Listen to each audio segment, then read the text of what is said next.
Hey everyone, this is Allison with Solano RCD. I'm so excited to be connecting with you today.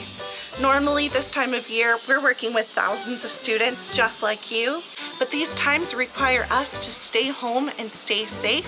So that's what I'm doing, and I hope you're doing it too. So today, I'm going to give you some really good tips and tricks to help you be an awesome phenologist, or a scientist that's studying how plants and animals are changing over the seasons. All right, let's get started with making our scientific observations just like nature scientists do. Now, in order to be a good nature scientist and to be a really good observer, you have to use your 5 senses. Your sense of sight, using your eyes, your sense of hearing, using your ears, sense of smell, using your nose, your sense of touch, using your fingers, or even putting something against your cheek or your arm. So we're gonna do that today. And then there's a 5th sense, which is tasting. And really, it's not always a good idea to taste the things that you find in nature because you never know if you're allergic to it. I know I'm making an observation when I begin a sentence with the words "I notice" and then describe what I'm seeing in the moment right now, not something that I already know. Now, saying something like, "I notice it's pretty," it is pretty, but that's just my opinion. It's not an observation. Instead, saying that I notice it has 1, 2, 3, 4, 5, 6, 7, 8, 9, 10, 11, 12 petals is an observation. So here are some more observations I have. I notice that when I run my fingers along the stem, it's actually pretty prickly. So that brings me to the next part of making our scientific observations, which is asking questions. And scientists begin their questions with, "I wonder." So I wonder why this plant has a pokey stem. I also wonder why it has yellow at the tip that I can dust off and put on my finger.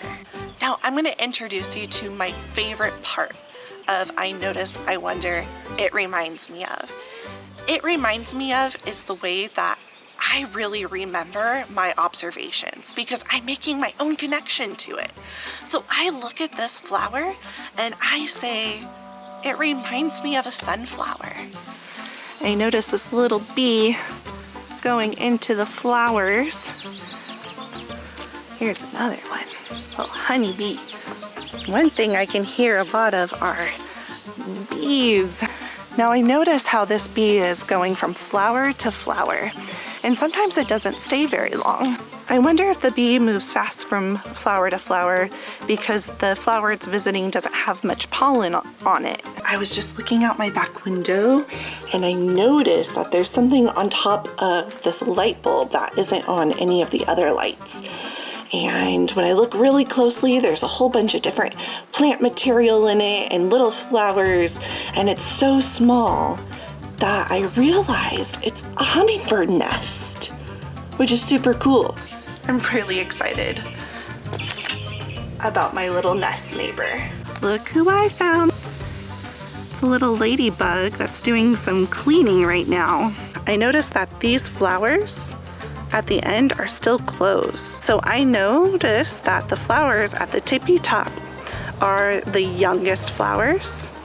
I noticed that the flowers down the middle are still pretty soft. And then I noticed at the very, very bottom, like the first place that there were flowers, that it's really, really crispy and crunchy. So that makes me wonder if these are the oldest flowers. All right, so here's one of those little yellow flowers that are all crispy, meaning that they've already bloomed. And when I peel back what's left of the petal, what's inside? Oh, look at that.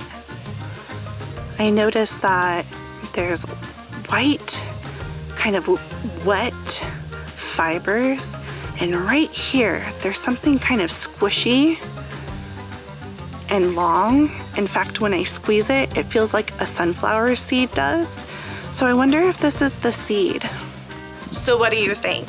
Could you be a phenologist or a scientist that studies how plants and animals change over the different seasons? I really think you can.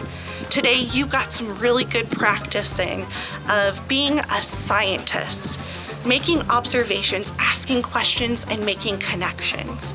All right, thanks for joining me. Take care, be healthy. We'll see you next time.